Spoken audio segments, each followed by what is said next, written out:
এই মুহূর্তের সর্বশেষ আপডেট নিউজ নিয়ে আপনাদের সামনে হাজির হলাম। এখন শুনবেন সংবাদ শিরোনাম। বাঘের লেজ দিয়ে কান চুলকাতে গিয়ে মহা বিপদে বিএনপি।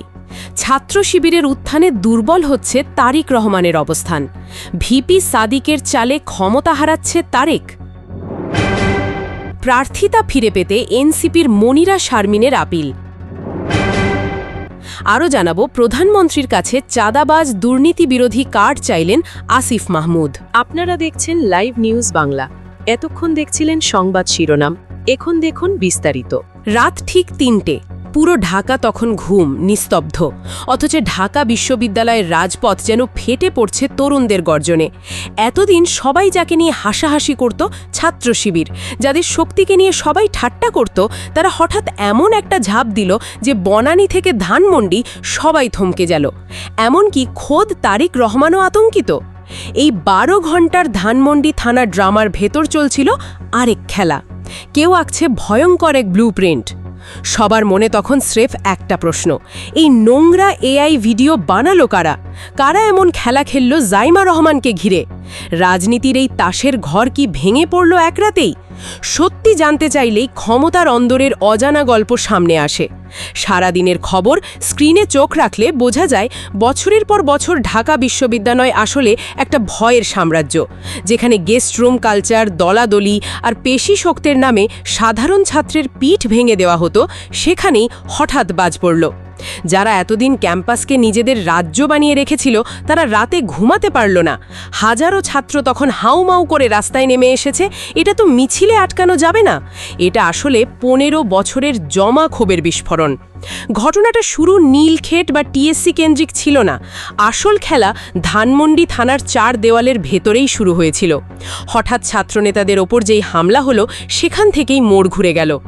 শিবিরের এক নেতাকে আটকে রেখে টানা ১২ ঘণ্টা ঠান্ডা মাথায় চলল মানসিক যুদ্ধ। বাইরে থেকে মনে হতে পারে শুধু আইনি ঝামেলা, কিন্তু আদতে ভেতরে ছিল এক কঠিন সাইকোলজিক্যাল গেম। ছাত্রনেতা আর ছাত্র সমাজকে চাপে ফেলার প্ল্যান। এই সময়ে কোনো এক পক্ষ ডিজিটাল প্ল্যাটফর্মে এআই দিয়ে জাইমা রহমানকে নিয়ে তৈরি করে ফেলে গ্রাফিক ভিডিও, ছড়িয়ে দেয় ভাইরাল করে। তাদের পরিকল্পনাটা স্পষ্ট। একদিকে সাধারণ মানুষের সহানুভূতি নিয়ে আসা, আরেকদিকে দোষ চাপানো পুরোপুরি ছাত্র শিবিরের কাঁধে। নাটকের আসল গোলমাল এখানেই। ছাত্র শিবিরকে জনসমক্ষে খলনায়ক বানিয়ে ফেলার চান্স কাজে লাগানো হচ্ছিল, কিন্তু গরম গর্তে ঢুকে শিকার ধরতে গিয়ে ওরা নিজেরাই ফাঁদে পড়ে গেল। ২০২৬-এর ছাত্ররা প্রযুক্তিতে এতটা স্বাক্ষর, কয়েক ঘন্টার মধ্যেই গোটা ষড়যন্ত্র ফাঁস হয়ে গেল। তরুণেরা অন্যায় মেনে নেয় না।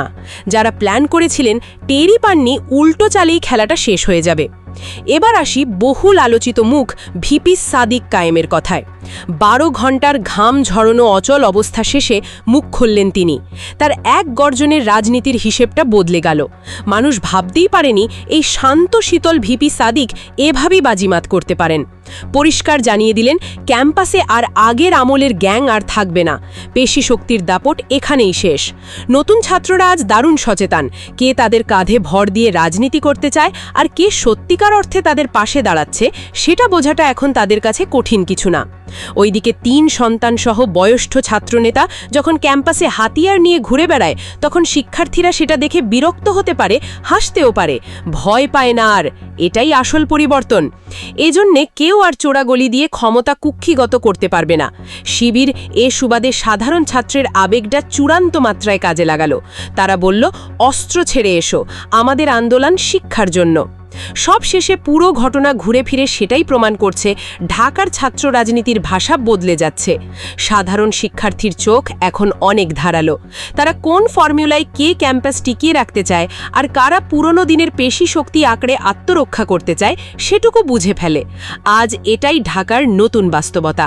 ধানমন্ডি থানার সেই ১২ ঘণ্টার টান টান নাটক শেষে যখন ভিপি সাদিক কায়েম আর তার সঙ্গীরা মাথা উঁচু করে বেরিয়ে এলেন, মনে হলো যেন এক নতুন যুগের শুরু।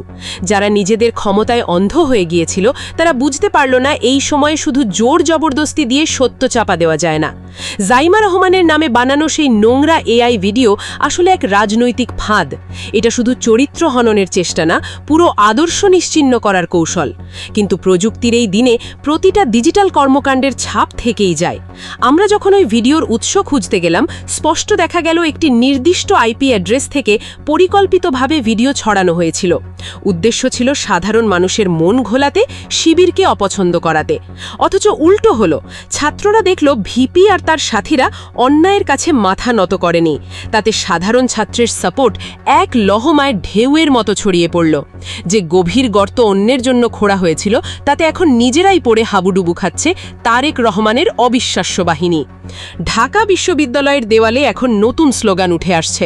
শিক্ষার্থীরা প্রকাশ্যে ধিক্কার দিচ্ছে সেই সব নেতাদের যারা ছাত্রত্ব হারিয়েছে বহু আগেই, অথচ নিজেদের ক্ষমতা ধরে রাখতে ক্যাম্পাস দাপিয়ে বেড়ায়।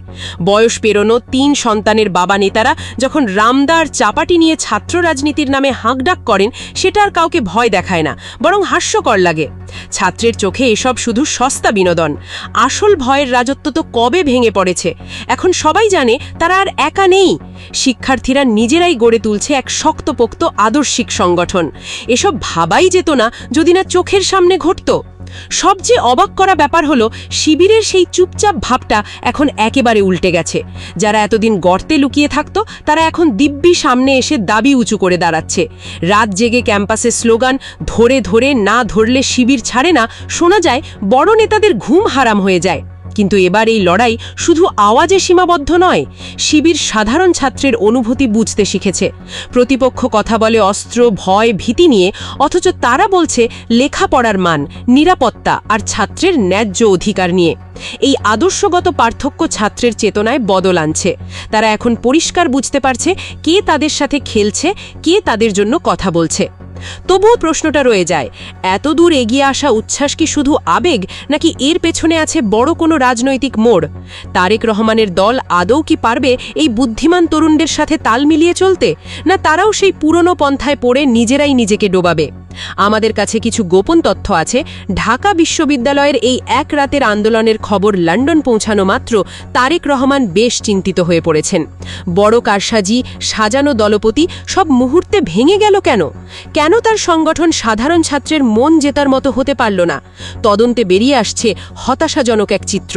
যারা ওপরে আছে তারাই পেছনে পড়ে গেছে। এখনও সেই অদ্ভুত শাসন, ভয় দেখানো, মিথ্যে কুৎসা, এটাই তাদের কৌশল। কিন্তু 2026-এর এই প্রজন্ম ভয় পায় না। তাদের চালাকি ধরতে পারতে দেরি করে না। থানার সামনে মানুষের সমাবেশই তো বলে দেয়, অন্যায় করলে শেষ পর্যন্ত লাভ হয় না। ভেতর থেকে ভিপি আর তার সাথীদের বিজয়ের উল্লাস ছিল গত 15 বছরের সব ভয় শৃঙ্খল ছিঁড়ে ফেলার আনন্দ। এখন পরিস্থিতি এমন দাঁড়িয়েছে, প্রধানমন্ত্রী তারেক রহমান আর তার দল যদি সময় থাকতে সেই পুরনো দাপটের রাজনীতি থামাতে না জানে, সামনে তাদের জন্য বড় বিপদ। সাধারণ ছাত্রের আশা আকাঙ্ক্ষা না বোঝার খেসারত হতে পারে সেটাই তাদের শেষ ভুল। কারণ এখনকার তরুণ শুধু ভোটার নয়, তারাই ভবিষ্যতের ইতিহাস রচনা করছে। লাল কালি দিয়ে লেখা হচ্ছে ছাত্র রাজনীতির নতুন অধ্যায়। এখানে পেশি বলের কোনো দাম নেই। সেই কাঙ্ক্ষিত এক রাতের জেগে ওঠা শুধু বিক্ষোভ নয়, এটা ছিল একটা পুরনো পচা রাজনীতির শেষ ধাক্কা। ধানমন্ডি থানা থেকে যখন ওই নেতা বেরিয়ে এলেন, ক্ষমতার আসনে যারা আছে তাদের মুখের চেহারা স্পষ্ট বলে দিল সময় ফুরিয়েছে। মিথ্যে ছবি, এআই ভিডিও সব উল্টো তাদের দিকেই ফিরে এসেছে। ছাত্ররা দেখিয়ে দিল সত্যের কোনো সাজানো সংস্করণ নেই। এই ঘটনার পর সরকারের ছাত্র সংগঠনগুলোর ভেতরেই শুরু হয়ে গেছে দ্বন্দ্ব। নিচের পর্যায়ের ছেলেমেয়েরা এখন প্রশ্ন তোলে, কেন তাদের দিয়ে এসব ঘৃণ্য কাজ করানো হচ্ছিল? কেন তারা বন্ধুর জগৎ থেকে ছিটকে যাচ্ছে? ভয় দেখিয়ে রাজত্ব করার সেই পুরনো তত্ত্ব এখন বুমেরাং হয়ে গোটা দলকে অস্তিত্বের সংকটে ফেলে দিয়েছে। সবার আগে সর্বশেষ আপডেট নিউজ দেখতে সাবস্ক্রাইব করে আমাদের চ্যানেলের সাথেই থাকুন। আমাদের নিউজ ভালো লাগলে লাইক, কমেন্টস ও শেয়ার করুন। ধন্যবাদ সকলকে।